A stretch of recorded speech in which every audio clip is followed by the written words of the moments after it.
and welcome to another PPTV episode this morning. I have the amazing Mo with me this morning. Hello. Say hi, Mo. Hello. Which camera? Yeah, so many all cameras. The cameras. Yeah. So as you guys know, the writing behind me is back to front for the Facebook recording, but if you are watching it on YouTube, this will all be the right way round. But I'm very excited for today's show. Good. I think it's going to be fantastic. We're doing 2 Facebook Lives, we're going on YouTube as well, so it's all going on. But to start then, Mo, for people who might not know who you are yet, Can you give us just a little bit about you, maybe a top line? Yeah, okay. So I suppose from a property point of view, went to university, and in our 3rd year of university, myself and my now business partner, who was sort of a friend at the time, and obviously still is, we bought our first house, which was an HMO. We're very fortunate to have a job in a placement year. We bought our first house, which was an HMO then, down in Plymouth. Okay. And that's sort of where it all started. So that was back in 2010. Yeah. And then since then, and then we actually went off and did graduate schemes. My business partner James went and did construction. I went and did banking and finance. And so it's quite nice that he's got the construction side and sort of practical side, and I do sort of the business and finance and marketing stuff. Kind of fill in each of the blanks. Yeah, and that's good. I think that's a really good tip actually for anyone thinking about getting a business partner. Is actually James and I have an aligned vision on what we want to do, but actually we have complementary skill sets, so we don't really tread on each other's toes and things like that. So that works really well. So we went and did that, and we just had one house and we had one property, which was an HMO, for about 3 years. We then sold that because we thought you had to sell a house to buy another one, because we hadn't done any education or training, and we just thought you had to sell it and buy a bigger one, and somehow that meant you like did really well. Almost. Yeah, exactly, and you end up with a big mansion that's worth loads of money. I don't know where that was going to go, but so we sold that one, bought another one, which is a 5-bed HMO, which we've still got. And then sort of from that point, we actually went to a progressive multiple streams of property income event in October, I think 2014. And we sort of went along, and we were like, I'd done a bit of training with another provider, and I just sat there and thought, well, I'm not going to buy anything from these guys. I'm not going to do anything here. And so me and James were like, right, sit on our hands and just like, we're not going to do anything. Okay. Keep your credit cards in your wallet, all that kind of stuff. But actually, as we went on, I honestly thought that I got more value out of a three-day event that was down near King's Cross and Pancras and that hotel there. I was like, I got more value here than I have paying thousands of pounds with another provider. So I was like, I think these guys are legit. So that ended up, we went on the masterclass. We then went on VIP in 2015. Yeah. And spent most of the months with Tasha and Karen. Oh yeah. Are they still here? I believe Mentors. And they were fantastic. And actually, halfway through the year, James quit his full-time job to work on our property business. Yeah, and we got new deals, and we started pipelining deals that we then went on to buy, which was like a care home conversion into 10 flats. Oh, wow. So like that, it just started this like massive journey from there, which was great. And so now we've got 2 companies. We've got Moorview Property, which is here, and KHP. So Moorview Property does HMOs. So we source, refurbish, and manage HMOs. We do some service accommodation. We've got an office space, and we're in half of it, and then we rent the other half out. So we sort of started looking into office space as well. And KHP does larger developments, so like care home to flats. We're doing a hotel conversion into 10 flats. We're converting a chapel into 30 HMO rooms, and care home into 22 flats. We're doing a pub into 14 HMO rooms. Wow. So yeah, we've got loads going on. That's quite a whirlwind of a journey. And it all started here, which is why I like coming back and shouting about progressive, because I think they're really good. So. That's brilliant. I'm really excited that you have come on, and we're going to dive more into your journey. Cool. I know you gave us a very quick whirlwind through that. Yeah. So what I want to ask then, when you were just talking there, you said like you already had a HMO before you started with progressive. How did that come about? Because most people don't know about a HMO. They just think you buy a property, you sell it, you buy another one. So they don't ever think of a HMO. We didn't know it was called an HMO at the time, but what we knew is that we'd done 2 years of university. We knew how much we were paying. Yeah. We could work out, how much a mortgage would be. We could work out how much bills were, and we were like, you know what? These sort of student landlords are doing quite well, or they must be doing quite well, and it just sort of started from there. Yeah. And we, in the final year of university, we basically lived sort of rent mortgage free because the two of our friends that we rented the other 2 rooms in the house covered our mortgage and bills. Fantastic. Which was great, yeah. So it all started from there, but we still didn't really twig that like that was because we thought, we need more deposits and we need more stuff. You know, we need more money to keep going. So we didn't really twig, but yeah, that's how it all started. Just because we just saw we were in that student bubble and we were just like, we know what people are paying and how much things cost. So it started from there. I guess as well, because you were in that market yourself as well, you saw what there was kind of almost a gap in the market for what people who were students wanted and what they were paying. Yeah, absolutely. And it sort of started, that's exactly it. It started because we'd lived in some pretty crappy places. I'm and sure actually lots of people can relate, and we were just like, let's just design somewhere that we would like to live in. And so we made it nice and things like that. I mean, it's not nice compared to the standards of what we do in our business now, but you know, at the time we were like, student accommodation. Exactly. Yeah. So, Oh, that's brilliant. So from there, so you had this HMO that you were also renting out to your friends. How did you then move on from that one to your next project? We actually then went and did our graduate placement year. So we went off to work. James worked in construction, I worked in banking, and we just rented that one out. And then we ended up 3 years later, 2 or 3 years later, actually selling that one to buy another. Right. Because we thought, well, actually, this is quite good. We're making some good money, but we only had 4 rooms. So we were like, well, we need more rooms. So then we bought one with 5. And even from the beginning, so one of the key things in property is to always add value. And even from the second house, or the first house that we did, James's cousin was like a carpenter, like a joiner, and he actually helped us put a new staircase in, which opened up the attic room to be like the 4th bedroom. And so we added value there, and we ended up selling that house, I think, for 30 or 40k more than we bought it for, which like at the time we were like, that's amazing. I mean, it still is amazing, but at the time we were like, even better. And the second house we did, we actually dug out the basement, we moved the kitchen upstairs and did an open plan kitchen lounge, and then moved a bedroom downstairs. But the key is like always adding value to it, because then you know it's worth more and you can rent it for more and you can actually tailor it how you like. So that's like one of the key investing principles, I'd say. Did you find from doing like such a hands-on project like that, so where you did alter the property so much, made it easier going into like the commercial, the care homes, the offices? Yeah, definitely. And like massive credit to James, because he sort of led all of that stuff. I just did some like digging and smashing walls out, but he's the expert in that stuff.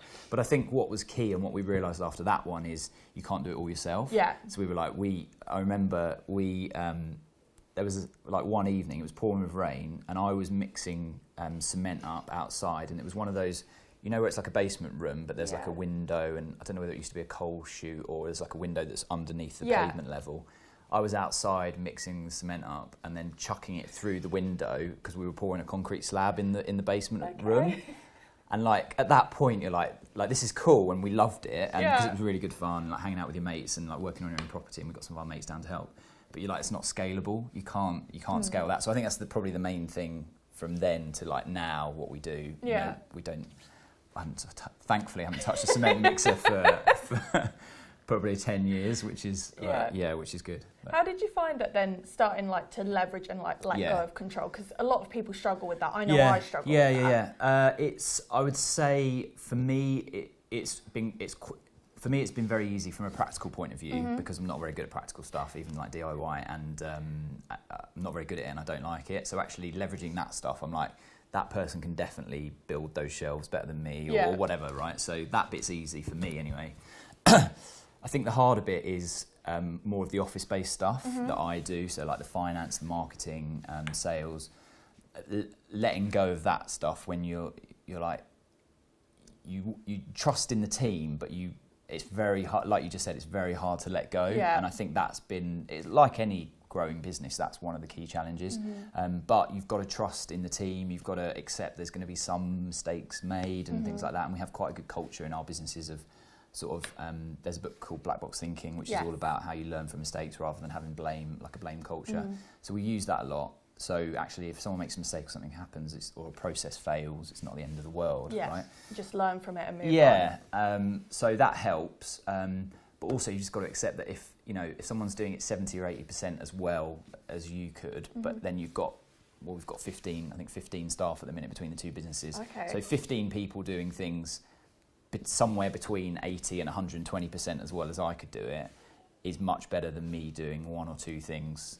Do you know what I mean? Yeah. As well as I can. So you've got to accept that you can't have control if you want scale, or it's a different type of control. Yeah. And you have to put processes in place and things like that. So that's key. But yeah, easier on the practical stuff, definitely, which my now wife will vouch for, because I've done some pretty dodgy DIY jobs at home. So yeah, thankfully I don't do that in our businesses. So when it came to doing like the systems and processes and stuff, like, because I presume you're quite a detail-orientated person, if you like all the office space stuff. Was that an assumption? Okay. Yeah, my previous role in HSBC before I left to do property full time in 2016 was actually, we were doing work on like a target operating model, which is basically like, how do you structure teams and how do you then have processes and stuff to support them? So actually I'd done a lot of work around process documentation and things like that. But actually I hate detail. Okay. So I sort of forced myself to do it. In the early days I did a lot of the process documents and things like that, and I still help out with some of them in terms of reviewing them and things. But no, I hate detail. But you've just got to accept that you've got to do the process document, because then it means you won't have to do the job. Yeah. And if it takes you, I think one of the key things that is hard for growing businesses and entrepreneurs is it might take you 5 minutes to do a job, whereas it might take you 2 hours to write a process document, right? But if that 5-minute job, you have to do it every day or every week, like how long before actually it would have been better to just get the process document done? I think that's one of the key things you've got to think about, like when's that, because it's time invested, it's not time spent. I think Rob talks about time invested versus time spent, and loads of people do. And I think that's key. So that's one of the things you've got to, because it's so easy to be like, I'm just going to do it myself. Yeah. It takes 2 minutes, I'm just going to do it myself. But the problem with that is the person in your team or whoever you're trying to train up doesn't get any feedback on it, or doesn't start to understand the process. Yeah, so they're missing bits of the puzzle, aren't they? Absolutely. Yeah, exactly. So you mentioned there about your job before at HSBC. Yeah. So who left their job first in your property journey with your partner? James left first. So James left in 2015, which was halfway through our year of VIP that we did. And it was basically because we took on a project and thought that we could manage it remotely, both being off doing our jobs.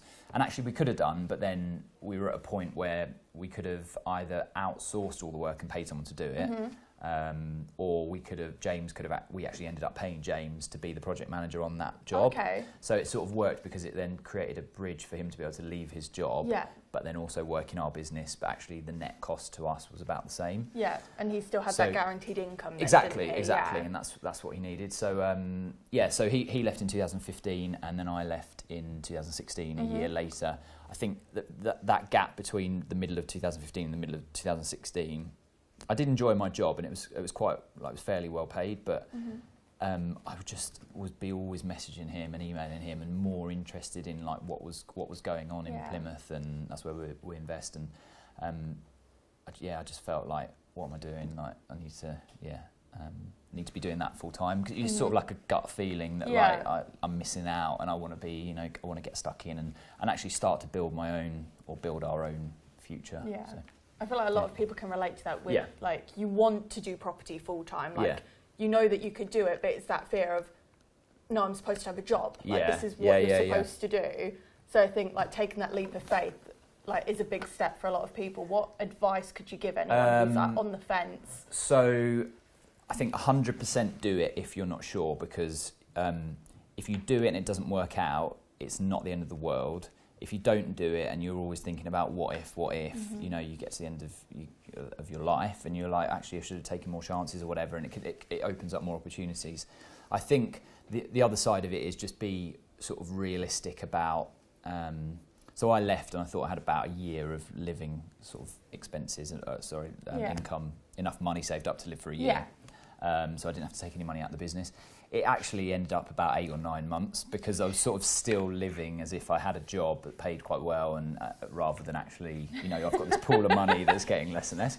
So I think have some kind of phased plan. There comes a point when you can't just do stuff on the side and it's not enough. And I don't think it's necessarily realistic in a short time span to build up a passive income enough that it replaces your job. I think if you can do that, that's great. But I think the amount of time it takes to put in to build something passively on the side that can replace your job, I think, I don't know, I couldn't get there. Like from that point of view, it would have taken me like another 5 or 6 years, and I just wasn't prepared to be like, I don't want to wait 5 or 6 years to be able to step out of the job. So I think you need to get it to a certain point where it can contribute. You might need to bring your lifestyle down to match what you can take out of the business at that point, and then you can and then you've got 100% of your time, 100% of your focus. And even when you talk to people and they say like, what do you do? You can then say, I'm a full-time property investor, and and they're like, good. They're not like, especially if you're speaking to investors about investing with you, you're not saying, oh, I've got a job and I sort of spend 10% of my time doing property. It just gives you a bit more credibility. So I think from my point of view, absolutely do it, because if you've got a feeling that you want to do it, you should, because it gives you loads of freedom. It's stressful, but it gives you loads of freedom and can build you an amazing future.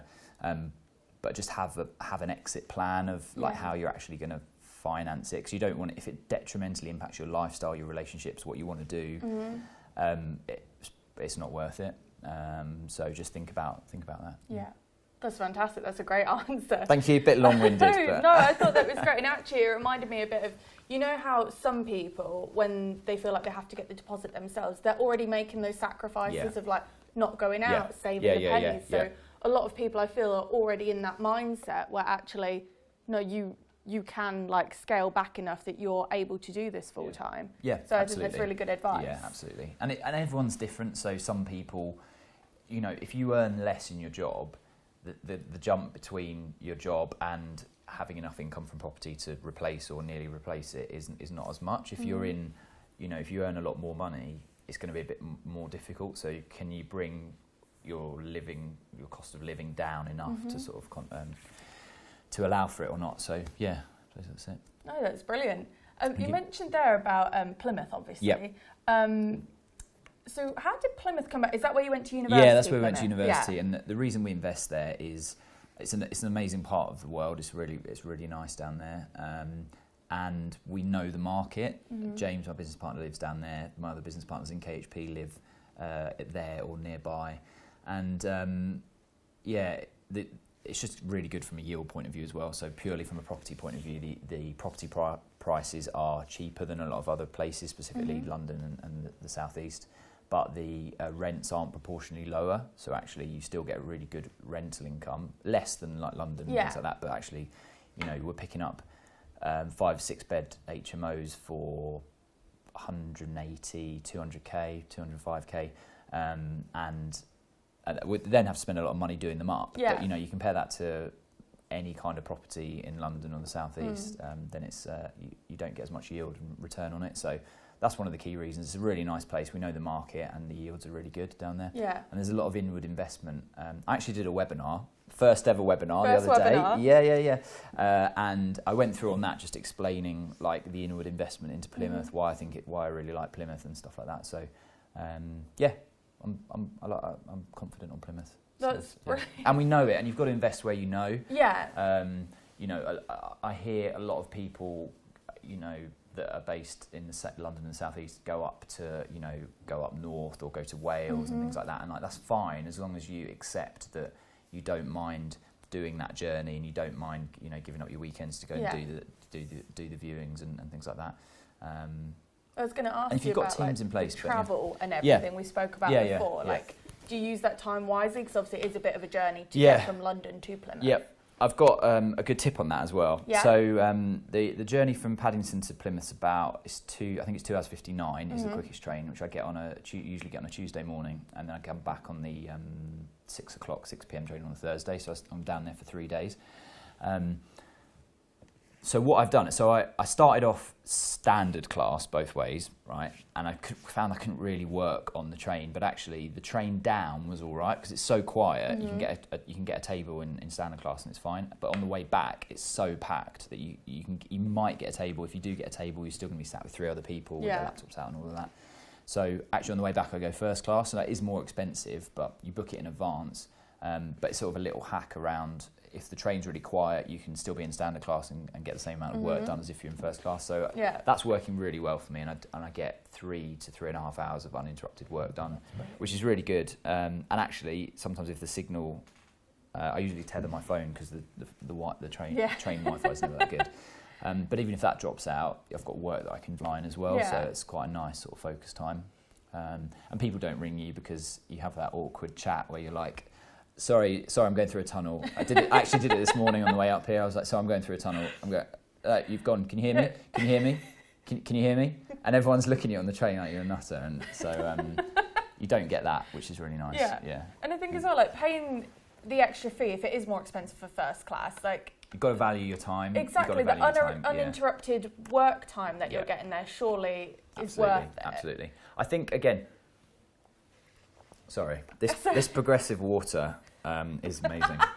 I think you've got to look at where you are in your property journey. You know, if you just quit your job and you need to save every penny, and then think about where you're spending your money and where you're getting the best return on it.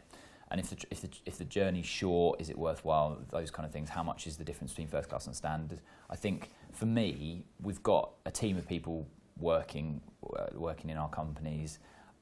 I've got quite a high sort of value on my time.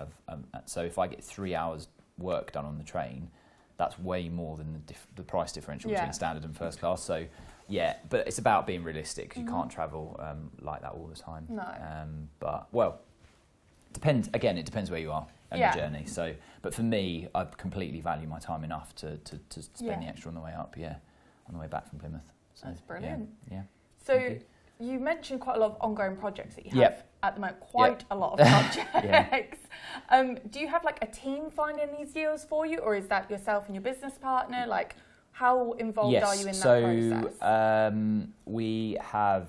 We basically have one person that's full-time in charge of sourcing in each company. So we've got one in Moorview, one in KHP, because in Moorview we're sourcing deals for ourselves and also for other investors. Okay. So we have a lot of investors we work with in sort of London and the South East that have cash but don't have time or expertise or a desire to want to go and find and refurb and manage property. So that works really well for us as well.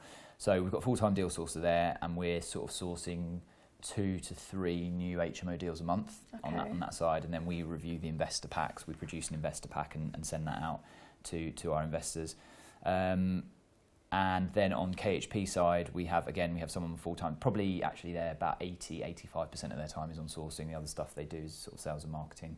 And just out meeting agents, sending letters, having meetings with accountants and solicitors and architects and people that might have contact for new deals and things like that, and building relationships, and that's working really well. The deal sourcing is so critical. I think one of the things when you're very busy delivering existing projects is it's very easy to forget about sourcing new deals because everyone's busy, and you're like, well, everyone's busy. Do we need any more deals? And we had it when we did our first project, which we actually sourced when we were on VIP. It was a care home to 10 flats.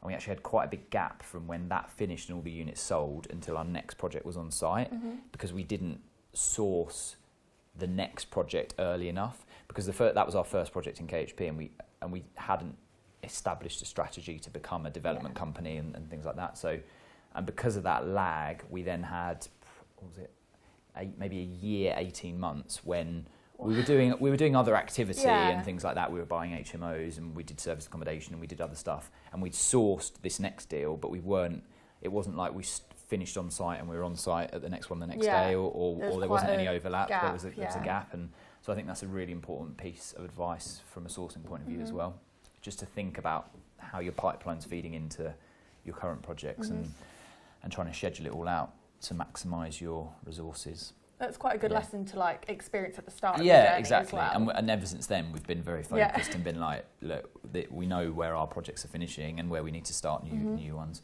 That's definitely a good bit of advice. You said a bit about your mentoring, mainly with Tasha and Karen on the VIP programme. What was your main focus with them? Because obviously you did have some property knowledge before you started the programme. Like, how how did they kind of fast track your process or like guide you? So I think the main thing with Progressive VIP and specifically, but also with them as mentors, was having an environment of people around you that are aspirational and that are doing what you want to be doing or have done what you want to do, depending where they are in their journey. And also just taking deals to Tasha and Karen and sitting down with them and showing them, be like, oh, we're not really sure about this deal. Is it too big for us? Does it stack? That kind of thing. And then just having that confidence that they'll look at it and go, this is a good deal. You've not got enough confidence in yourself. I'm worth more. You know, kind of like having a bit of more self-confidence and knowing that because they've said it's probably a good deal and they've got more experience and they've been through a lot of the challenges that you are either facing or are going to face, you get a lot of confidence from that. And I think that was one of the key things that we took away, that actually it really accelerated our progress because it's in that reassurance, wasn't it? Yeah, absolutely, yeah. And like I said, we did more. Like we did more in that year than we'd done previously. We sourced big deals. We found new joint venture partners. We found new investment. We met some great friends through the program as well. So yeah, it was really good. Yeah, really good all round. That's really good. Yeah. So I also wanted to just ask you about. You mentioned that one of your ongoing projects currently is a chapel. Yes. How is that one? Because I know someone in the community was actually asking a question about conversions and how that works and if the rules are different. Yeah, so it's an ex-nonconformist chapel. Okay. I don't know what that means, but it's a type of chapel. And then it was used as like a gymnasium, and then it was empty for 12 years. So it had a few other uses before you guys. Then it was empty for 12 years before we bought it. Oh, wow. But it is listed, right? Yeah. So there's challenges around listed buildings, planning permission to convert buildings. It's actually in an Article 4 area as well, so they're trying to limit the amount of new HMOs coming to the market. So we actually managed to get planning permission to convert it into an HMO, and the reason we were able to do that was really because of the relationship that my business partners in KHP have with the local, like the planning officers and conservation officers, which is really important as well. Like, you've got to have good relationships with them, and I think you see some stuff on social media that's like people have not sure, you know, and like getting one over on the planners, and there's a breakdown there, isn't there, communication? I think it probably depends where you are and who they are, but I think I would always want to try and have a collaborative relationship with them because they have got quite a lot of control over things, and like you can fight the legal side of it, but I think it's worked for us so far, having a really good relationship, bringing them on board, getting advice from them at like early doors, and especially the conservation officers and like what you can and can't do. So in answer to your question, there are challenges around them. They're absolutely incredible buildings. If you, like a lot of listed buildings, they're incredible if you can convert them. They're really desirable to rent. They're really desirable for the sales market. So if you can do it, I definitely would say do it. But there are limitations. You need to have a good planning consultant, a good architect, a good relationship with the local planners, and actually, you need to, I think more than all of that, you need to have a desire to want to preserve the building as well as intensify its use and, you know, make money out of it or whatever, or put it back into public use as an asset. You've got to want to have some, because a lot of the time, the stuff that you do will come at a bit of a cost, and it might be a cost to, it might then knock your profit down a little bit. Yeah. Which might be offset by like greater sales prices because it's desirable or more rent, but actually you've got to want to restore the building and bring it back to its former glory, even if it's in a different purpose, different use. It's just as much about the passion for the project, I guess, than rather just the money aspect when it comes to a building such as a chapel. Absolutely. And you've got to have that mindset when you go in and have the conversations with the conservation officers, because they're going to tell you things that you're going to be like, oh, it's going to cost loads of money. Yeah. And there'll come a point, there's a threshold where actually it's not a viable project and you just have to walk away from it. But there's usually some room for negotiation or presenting a case to say, look, we can do these things, but actually we need a bit of a compromise on some of this stuff. Yeah. In terms of actually it still being a viable project. Yeah. Oh, that's brilliant. I'm sure that's given people a lot of like tips and stuff with those kind of projects, because because buildings are becoming more and more limited. Obviously, problems with housing and trying to get more buildings converted into housing. Buildings such as like chapel and listed buildings, they're becoming more of an option for people now. Yeah, definitely. And there's a lot of old big buildings that another key one is care homes, which sometimes are listed. Some of them are listed, some of them aren't. Yeah.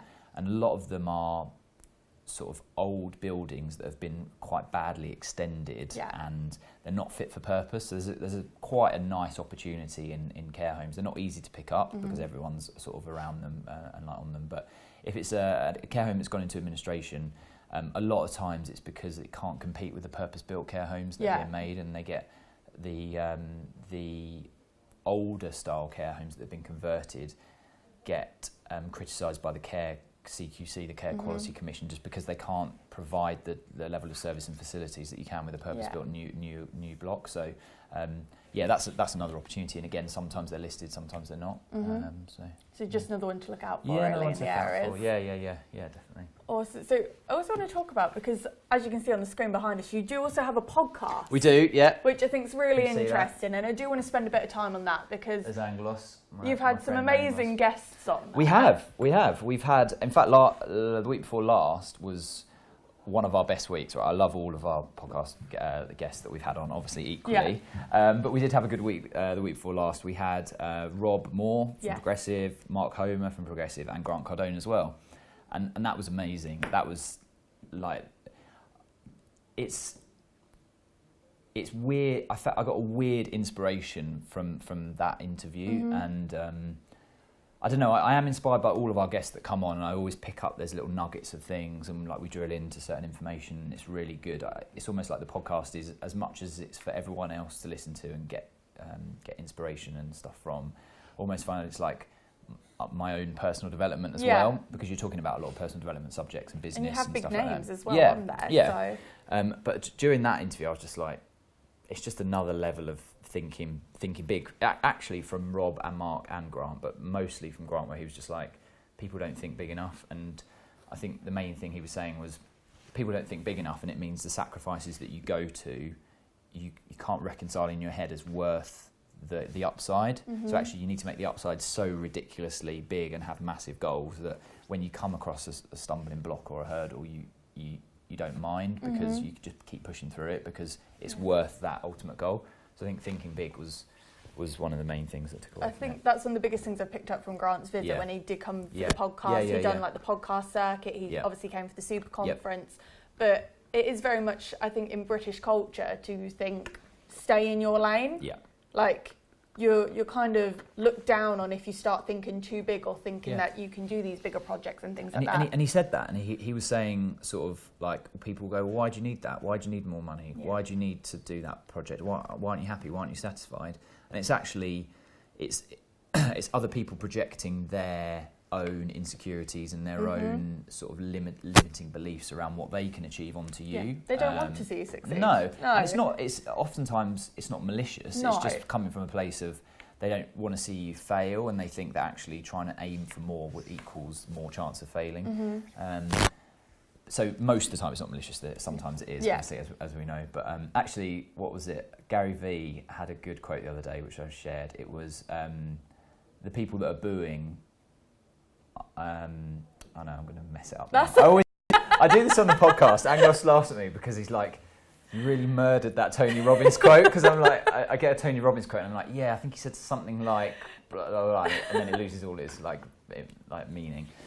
He said something like, the people that are booing aren't even on the pitch. So as in they're the spectators. So if you've got, because we talked about dealing with haters on the podcast and stuff before, if you've got haters or you've got people that are like telling you can't do things, you shouldn't do things or whatever, they're not in the game, they're not playing. And I think that's a really nice way to look at it, because you've got to have empathy for their situation and where they're coming from. And you know, if you're in property, people will tell you that property doesn't work or it's no good a lot of times because they might have been burnt by property in the past, or they've lived through financial crash or recessions and they've been burnt by it. So you've got to have empathy for that, but you've almost got to not let that interfere with where you're going and what you're planning on doing. Yeah. We were talking to Billy Schweer earlier. I think it was maybe last week, and he was saying like you need to find compassion for those people, definitely, because you don't know their situation. Like, it's not nice, but like don't like take it personally. Find some compassion and just move on. And that's why being around positive, like-minded people, being on stuff like the progressive community on Facebook and coming and doing like mentorships and things like that, and being in masterminds is so important, because you need to dilute your sort of brain space. You need to have people, you basically need to start to phase out that noise and start to bring in more positive sort of positive noise. And again, not from a delusional place where people are like, yeah, you can do whatever you want and just do it. It helps that if you can see people that are doing what you want to do and they've actually done it, so they're not just saying you can do it, but they've never done it. They've actually done it, which is why I like Rob and Mark, because they're doing it, they're training it, but they're doing it, and they've done it, and it's great to learn from them. But you've got to think about your environment as well. We wrote a book actually as well. Have you? So a little cheeky plug for the for the book. Sorry, I know there are other books available from Progressive and Rob, but we wrote a book. So basically, from the podcast, we've interviewed loads of people on the podcast, and we just wanted to consolidate all the learnings from the podcast into a book. We always ask at the end of every episode, what does success mean to you? Because it's called Your Success Podcast, so we get a different take on what success means to different people. But most of the time it was something around freedom of time, freedom to do what you want with who you want, when you want, where you want, all of that kind of stuff. And then that links to money, because you need to have there's no point having money to have money's sake, but you have money so that you can then have that time freedom and you can do what you want, and you don't have to be in a job that you don't like, and all of that stuff. So we did that, and we just consolidated all the learnings from the podcast into the book. And one of the chapters in the book is about environment, because everyone has said, pretty much everyone that we interviewed and that we spoke to on the podcast has said, like, your environment is so important, and it totally dictates sort of what you become, because it's the noise that's going into your head and like all the time. That's why environment's so important, I think. I think that's a really good way of looking at it as well, because you do spend so much time with those around you that they will influence you, even if you don't feel like they are. Oh yeah, definitely. There is a subconscious level of influence going on. And I think people struggle with, you're like, oh, well, I can't like not speak to my family, and I can't like not speak to my friends that I've known for 20 years or 30 years or whatever. But I think it's not really about that. It's about how much time do you spend with certain people, and what do you talk about with when you're with those people. So there's some people that you might go to the pub with that aren't interested in property or personal development or anything like that, and might like take the mick out of you for doing all that stuff. And that's fine, but I'm going to say go to the pub and watch the football and talk about the football, which is something I don't do, but I think people do that. So like, go to the pub, talk about the football, but don't like share your plans for the next 10 years, because they'll probably be like, oh, why do you need to do that? Aren't you happy just down the pub with me? And then limit that time that you've got, but you can still hang out with them, and you can still have fun with them, but then spend more time and try and bring in people that you can sit down, you can go for a coffee, and you'd be like, right, this is what I want to do in the next 10 years, are you with me? All that kind of stuff. So you don't have to not speak to your family if they're not supportive, or it's not like speak to your friends. They need to be cut out kind of thing. It's because like, no, just choose your topics. That's it. Choose your topics and choose how much time you spend with them on certain things. Yeah, I think that's the key thing. That's really good advice. Again, I'm going to take credit for it, but actually it's just from the podcast and doing reading a lot of personal development stuff and listening to podcasts. You just pick up all this stuff. That's why I like doing the podcast, really. It's good. It's good fun. How did the podcast come about? So it came about because Angelos runs a property and business networking event down in Plymouth. He's got two events, actually 2 locations. And it started because we wanted to sort of talk about property and things like that. And his event's called Pig. And it started being called Pig Pods. That was what it was called initially, which was quite good. I like that. Yeah, it was quite nice. It was quite nice. But then as we went through it and we interviewed sort of successful people from the world of property, and we talked about property, and we were both like, we like property, but we're more into sort of the personal development, the mindset, and that side of it. So we were then like, well, I think we need to change it. also Pig isn't well known globally in terms of a brand, so people were like, well, what does Pig mean? We were like, oh, well, it's the name of the networking event down in the southwest of England. I guess if you have to explain it. It just loses it. And we've got listeners in like all over the world, like Dubai, Chile, Peru, America, Greece, like everywhere. I don't know how many countries. I think it's like 60 countries or something. Yeah. It's mad. And you can't explain that to them, so it didn't. But that was also coinciding with the fact that the direction we wanted to take the podcast was more about actually getting under the skin of success and understanding what makes successful people tick. Like, they're not different to anyone else. Well, they are different. They're not physically different to anyone else. They've just had different. They put themselves into different scenarios. They've had different experiences, different opportunities, and a different way of thinking. So how can we tap into that and learn from that? Yeah. So that's how it came about. So what does success mean to you? Oh God.